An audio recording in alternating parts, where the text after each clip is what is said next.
अस्सलाम वालेकुम, मुझे कहते हैं सैयद यासिर और आप देख रहे हैं मेरा यूट्यूब चैनल। तमाम नए आने वाले दोस्तों से दरखास्त है कि वो मेरे चैनल को सब्सक्राइब करें, लाइक करें और घंटी के बटन को जरूर दबाएं ताकि तमाम नई आने वाली वीडियोस आप तक बआसानी पहुंचती रहें। आजकल सोशल मीडिया हो या प्रिंट मीडिया, उस पर एक टॉप ट्रेंड चल रहा है और वो है भावलपुर के हवाले से। मुख्तलिफ न्यूज चैनल, सोशल मीडिया पे मुख्तलिफ लोग भावलपुर का जो सानिया है उसको अपने अंदाज में कोड कर रहे हैं, लेकिन एक्चुअली सानिया भावलपुर कैसे हुआ, इसकी क्या डिटेल है और अब तक इसमें क्या पेशरफ्त हो चुकी है। अगरचे पुलिस की तरफ से ये मौकफ सामने आ गया है कि ये मामला अफवाह व तफहीम से हल हो गया है, यानी दूसरे अल्फाज में आप ये कह सकते हैं कि इस मामले पर मिट्टी डाल दी गई है। लेकिन अब चूंकि ये जो बात है, ये बात बहुत ओपन हो चुकी है और इस बात को सोशल मीडिया हो, प्रिंट मीडिया हो या इलेक्ट्रॉनिक मीडिया हो, हर सतह पर जो है वो अपने तौर पर पेश किया जा रहा है। तो ऐसे मौके पर तहरीक इंसाफ जो है, जो इस वक्त पाकिस्तान की सबसे बड़ी सियासी जमात है, तहरीक इंसाफ ने अपना मौकफ जो है सानिया जो भावलपुर है उस पर दिया है। तहरीक इंसाफ का क्या मौकफ है, तहरीक इंसाफ की तरफ से क्या कहा गया है इस सारे वाकये पर, ये सारी डिटेल लफ्ज ब लफ्ज मैं इंशाल्लाह इसी व्लॉग में आपके सामने रखूंगा।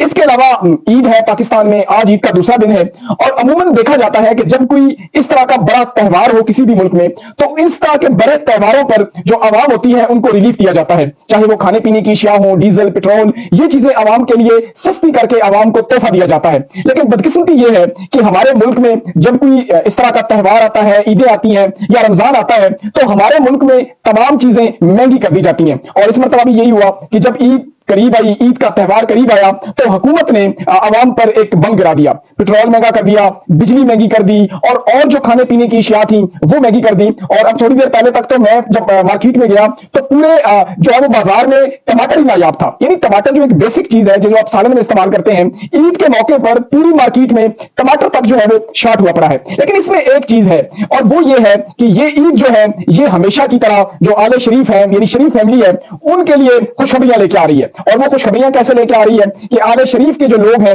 उनको जो है वो ओहदे मिल रहे हैं, उनकी तरक्कियां हो रही हैं और जो ओहदे हैं उन पे बंदरबांट हो रही है। अब चंद दिन पहले आपने देखा कि सेनेट का इलेक्शन हुआ और वो इलेक्शन किस तरह हुआ, ये सारी दुनिया में एक मजाक बना। बहरहाल पाकिस्तान में इलेक्शन जैसा भी हो, जरूरत इस अमर की होती है कि आप इलेक्शन जीतें और पावर में आ जाएं, क्योंकि पाकिस्तान में हमेशा पावर पॉलिटिक्स चलती है। तो जनाब सेनेट का इलेक्शन हुआ और उस सेनेट के इलेक्शन में इसहाक डार साहब जो नवाज शरीफ साहब के समधी हैं, उनके बहुत करीबी दोस्त हैं, वो जनाब वजीर खारजा जो थे वो पहले ही बने हुए थे और अब जो है वो माशाल्लाह सेनेटर भी बन गए हैं। और उनके सेनेटर बनने की देर थी कि शहबाज शरीफ साहब ने उन पर शफकत का हाथ रखा और उनको सेनेट का कायदे ऐवान जो है वो बना दिया गया है। तो यूं इसहाक डार साहब जो इस मुल्क के 39 में वजीर खारजा थे, वजीर खारजा होने के साथ साथ उनको सेनेट का कायदे ऐवान भी बना दिया गया है। क्योंकि मुस्लिम लीग नून में और कोई है कोई नहीं इसहाक डार के अलावा, इसहाक डार ही है कि जो पूरे मुल्क के जो ओहदे हैं उनको हैंडल कर सकते हैं, चला सकते हैं। तो लिहाजा पाकिस्तान को भी इसहाक डार साहब की जरूरत है। लिहाजा ये शहबाज शरीफ साहब की मजबूरी थी कि उन्होंने इसहाक डार को वजीर खारजा भी बनाया,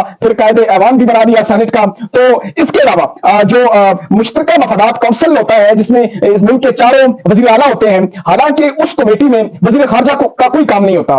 एक्चुअली जो वो कमेटी होती है उसको हेड कर रहे होते हैं वजीर खजाना साहिब, जो इस वक्त पाकिस्तान के वजीर खजाना है। लेकिन शहबाज शरीफ साहब की और मुस्लिम लीग नून की आले शरीफ की मेहरबानियां देखें शहबाज इसहाक डार साहब पे कि उस कमेटी में भी जो वजीर खजाना है उनको निकाल दिया गया और इसहाक डार साहब का जो है वो नाम डाल दिया गया। तो यूं जो भी बड़े बड़े ओहदे हैं वो मुस्लिम लीग नून के अंदर जो शहबाज शरीफ ग्रुप है या नवाज शरीफ साहब का जो ग्रुप है, यानी जो आले शरीफ है, उनकी ये कोशिश है कि जितने भी बड़े आईनी ओहदे हैं उन पे अपने बंदे दिखा दिए जाएं, चाहे बड़ी कमेटियां हो वजीर खजाना से रिलेटेड, चाहे जनाब सेनेट हो, चाहे कौमी असम्बली हो, चाहे पंजाब असम्बली हो, तो जो भी बड़े बड़े आईनी ओहदे हैं उन पर मुस्लिम लीग नून जो है वो अपने बंदे बिठा रही है। तो यूं आप कह सकते हैं कि ये जो छोटी ईद है, ईद उल फितर, ये अगरचे अवाम के लिए खुशकिस्मती नहीं लाई, अवाम के लिए खुशियां नहीं लाई, लेकिन आले शरीफ और उनकी फैमिली के लिए जो है वो खुशियां ला रही है। दूसरी तरफ जनाब हमारे मुल्क की जो हालत है, एशियाई तरक्कियाती बैंक ने आने वाले दिनों में, यानी जो अब टाइम शुरू हो गया है रमजान के बाद, ईद के बाद, तो एशियाई तरक्कियाती बैंक ने पाकिस्तान में महंगाई जो है इस सारे खित्ते में पाकिस्तान को सबसे महंगा तरीन मुल्क करार दिया है कि ये जो खित्ता है हमारा, जिसमें इंडिया है, बांग्लादेश है,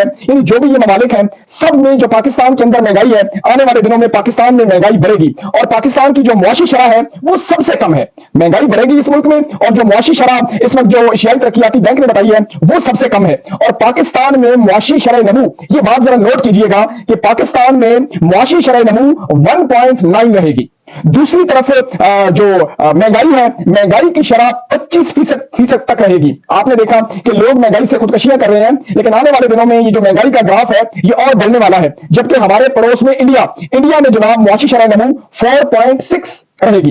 ये जो है एशियाई तरक्कियाती बैंक कह रहा है। जबकि बांग्लादेश में जो कल तक हमारा हिस्सा था, हमसे अलग हुआ, बांग्लादेश की मुआशी शरह नमू 8.4 रहेगी। तो इससे अंदाजा लगा सकते हैं कि इस वक्त पाकिस्तान के मुआशी हालात किस किस्म के हैं। इसके अलावा जनाब बात कर लेते हैं भावलपुर के वाकये की। क्योंकि भावलपुर का जो वाकया है वो इस वक्त हर जबान पर ज़द-ए-आम है। प्रिंट मीडिया हो, सोशल मीडिया हो, हर जगह जो भावलपुर का वाकया है उसको कोट किया जा रहा है। और इस सारे सूरत हाल पे अगरचे पंजाब पुलिस मट्टी डाल चुकी है और पंजाब पुलिस की तरफ से बाज़ाब्ता तौर पर यह एक प्रेस रिलीज आ चुकी है कि जनाब जो भी मामला हुआ पुलिस के दरमियान और एक इदारे के दरमियान, उन तमाम मामलात को जो है वो खुशउस्लूबी से हल कर लिया गया है, मामलात सेटल हो गए हैं और मट्टी डाल दी गई है। लेकिन जब इस किस्म के मामलात हो जाते हैं, वो सोशल मीडिया पे आ जाते हैं, तो फिर उनको कंट्रोल करना मुश्किल हो जाता है। और यही वजह है कि तहरीक इंसाफ ने इस मौके से फायदा उठाया और तहरीक इंसाफ का मौकफ जो है वो सामने आ गया है। ये जो कुछ भी हुआ भावलपुर का वाकया, उसमें जनाब तहरीक इंसाफ ने कहा है कि 9 मई के जो किरदार थे उन दो किरदारों का आपस में टकराव हुआ है। ये जनाब तहरीक इंसाफ कह रही है। और तहरीक इंसाफ ये कह रही है ये मुल्क में लाकानूनियत को अया कर रहा है। यानी ये जो सान्या हुआ है भावलपुर का, इससे साबित हो रहा है कि मुल्क में किस हद तक लाकानूनियत है। जिसकी लाठी उसी की भैंस है। और जिस कानून पर 25 मई को अमल दरामद शुरू हुआ था, वो सांप बनकर अपने बच्चों को खा रहा है। ये तहरीक इंसाफ कह रही है। और इसी तरह के ड्रामे तहरीक इंसाफ को तोड़ने के लिए किए गए। चादर और चारदीवारी का तकद्दुस पामाल किया गया, लोगों के घरों को तोड़ा गया, लोगों को घरों से उठाया गया। मगर ये सब, ये जो कुछ भी हुआ या जो कुछ भी हो रहा है, ये पाकिस्तान को अंदर से चाट रहा है। ये मौकफ है तहरीक इंसाफ का। और कहा तहरीक इंसाफ ने कि अवाम को जिस तरह 9 मई के हवाले से, 25 मई के हवाले से लोगों को जिस तरह घरों से उठाया गया, ये उसी का एक तसलसल है। इसके अलावा आज जो कुछ उस वक्त पुलिस वालों ने किया, तहरीक इंसाफ के साथ जुल्म तशद्दुद किया, आज पुलिस वाले खुद ही उस जुल्म का, उस बर्बरियत का निशाना बन रहे हैं। रियासती इदारे तहरीक इंसाफ के खिलाफ झूठा बयानिया बना रहे थे, मगर आज खुद रियासती इमलाक पर उन्होंने हमला किया। यानी जो लोग 9 मई के हवाले से एक बयानिया बना रहे थे कि तहरीक इंसाफ के लोगों ने जो है वो रियासती इदारों पर हमला किया, रियासती इमलाक को नुकसान पहुंचाया, तो तहरीक इंसाफ ये कह रही है कि आज उन लोगों ने खुद ही रियासती इदारों पर हमला किया है। इसके अलावा आज के वाकये से पता चला कि रियासती इमलाक पर हमला करने वाला कौन है। ये जो है बात बड़ी एक जामिया बात की है तहरीक इंसाफ ने कि इस भावलपुर वाकये से पता चलता है कि एक्चुअली रियासती इदारों पर जो हमला करने वाले लोग हैं वो कौन है। अदलिया के बाद पुलिस भी जो है वो पुलिस पर भी हमले किए जा रहे हैं। यानी इसका मतलब ये है कि जिस इदारे के पास ताकत है वो जो मर्जी करे, जो मर्जी कर सकता है, उसको कोई भी नहीं पूछ सकता। तो ये जो सारा वाकया है, इस वाकये से पुलिस को और बाकी इदारों को सबक हासिल करना चाहिए कि अगर आप इनके खिलाफ बोलेंगे, कोई बात करेंगे, तो आपके साथ यही होगा कि जो अब हो चुका है। यानी ये मौका आया है तहरीक इंसाफ का। अब एक्चुअली जो भावलपुर वाकये में हुआ क्या जनाब कि पुलिस वालों ने एक घर पे रेड किया। जब एक घर पे रेड किया, पुलिस वालों की आदत है वो तो जनाब दीवारें फलांगते हैं, रात को 1 बजे 2 बजे न चादर चारदीवारी का तकद्दुस, किसी चीज का ख्याल नहीं रखते। उन्होंने जनाब दीवार फलांगी। क्योंकि हमारे यहां पुलिस वाले जब वर्दी पहन लेते हैं तो फिर वो कानून को, चादर चारदीवारी को, मां बहन को, बच्ची को, बच्चे को, हर चीज को भूल जाते हैं। फिर वो अपने आप को इस मुल्क का सबसे बड़ा बहादुर शाह समझते हैं। तो ऐसा ही हुआ, पुलिस वालों ने चादर चारदीवारी के तकद्दुस को पामाल किया, एक घर में दाखिल हुए। वहां पर 2 लोग मौजूद थे जो मुक्तदर हलकों, यानी मैं अब नाम नहीं लेता लेकिन आप समझ रहे होंगे कि मैं क्या कहना चाह रहा हूं, वो फोर्स के लोग थे। जब वहां पर वो लोग दाखिल हुए तो उन्होंने उन लोगों पर तशद्दुद किया, जिसमें एक बंदे की, वहां पर जो 2 मर्द थे उनमें से एक की आंख को भी नुकसान हुआ, आंख भी जख्मी हुई। और बताया जा रहा है कि उस घर में जो औरत थी, मतलब औरत जो थी वो प्रेग्नेंट थी और उसका मिसकैरेज भी हुआ वहां पर, जब वो हाथापाई हुई या जो भी मसला हुआ। उसके बाद रिपोर्ट हुई, रिपोर्ट होने के बाद जो मुतलका थाना था, उस थाने के तमाम अमले को सस्पेंड कर दिया गया और सजा के तौर पे उनको लॉकअप में बंद कर दिया गया पुलिस वालों को। जब सुबह हुई तो चूंकि हमारे यहां होता यह है कि जब पुलिस वाले किसी मसले में गिरफ्तार होते हैं और उनको थाने में बंद किया जाता है, तो चूंकि पुलिस वाले आपस में पेटी भाई बंद होते हैं, तो उसके बाद लॉकअप में वही बिस्किट, बिरयानियां, निहारियां, गपशपें,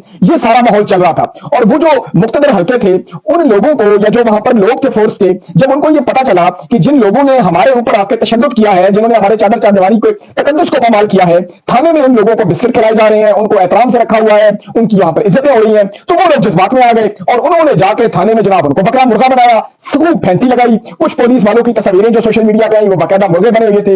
अलगर्ज ये जो लोग थे इन्होंने खूब दिल की भड़ास निकाली थाने में जाके। जो लोग लॉकअप में थे उनको भी मारा पीछा, जो दूसरा हमला था उसको भी जनाब सही उन्होंने बंदर बनाया वहां पे, एक ना चलने दी, खूब फैंटी लगाई। और जब फैंटी लगाई तो बाकायदा आपने देखा कि पुलिस वाले माफिया मांगते नजर आ रहे थे, रोते धोते नजर आ रहे थे, अपने जो उनके पास ISI साहब का ओहदा था वो अपना ओहदा नहीं बता रहे थे। यानी जो कुछ भी वहां पर हुआ वो सोशल मीडिया पे सब कुछ अया हुआ और हर किसी ने देखा। तो इसीलिए जनाब ये मसला जो है अब मेरे ख्याल में बात आगे बढ़ चुकी है। और वो कहा था ना नदीम अफजल चंद साहब ने कि मुख्तार गल बढ़ गई है, तो अब ये जो बात है ये बात बढ़ गई है और ये बात मेरे ख्याल में अब इतनी आसानी से दबने वाली नहीं है। इस मसले में जो वहां के मुतलका लोग हैं उनको भी अब इस मसले पे जो है वो मट्टी नहीं डालने दी जाएगी, क्योंकि इसमें एक सियासी जमात भी आ गई है। और ये मसला आने वाले दिनों में जब ईद की छुट्टियां खत्म होंगी तो मुझे ऐसा लगता है कि अब ये मसला मजीद बढ़ेगा, क्योंकि अभी तो ईद है, लोग ईद खेल रहे हैं और इस मसले को दबाने की कोशिश की जा रही है। लेकिन जब अदालतें खुलेंगी, छुट्टियां खत्म होगी, तो ये मसला जो है वो और ज्यादा बढ़ेगा। और जब हमारी तरीके इंसाफ के लोगों से बात हुई तो उनका मौकफ यही था कि ये सारे वही किरदार हैं, ये सारे वही लोग हैं कि जो तरीके इंसाफ के खिलाफ पिछले 1.5-2 साल से इस तरह की कार्रवाइयां कर रहे हैं। तो ये था जनाब सारा वाकया। लेकिन मैं फिर भी इतना कहना चाहता हूं कि देखें, पाकिस्तान हमारा मुल्क है, जो मुक्तदर हल्के हैं वो भी हमारे हैं, जो पुलिस है वो भी हमारी है। तो कम से कम इस मसले पे जो नेगेटिव रिपोर्टिंग है उससे इज्तनाब किया जाए, क्योंकि अगर किसी इदारे की भी बेइज्जती होती है तो वो हमारी बेइज्जती होगी, हमारे पाकिस्तान की बेइज्जती होगी। मुझे दीजिए इजाजत, अपना और अपने इर्द गिर्द के लोगों का बहुत सारा ख्याल रखिएगा, इसी दुआ के साथ कि जहां रहें खुश रहें। अस्सलाम वालेकुम, पाकिस्तान जिंदाबाद।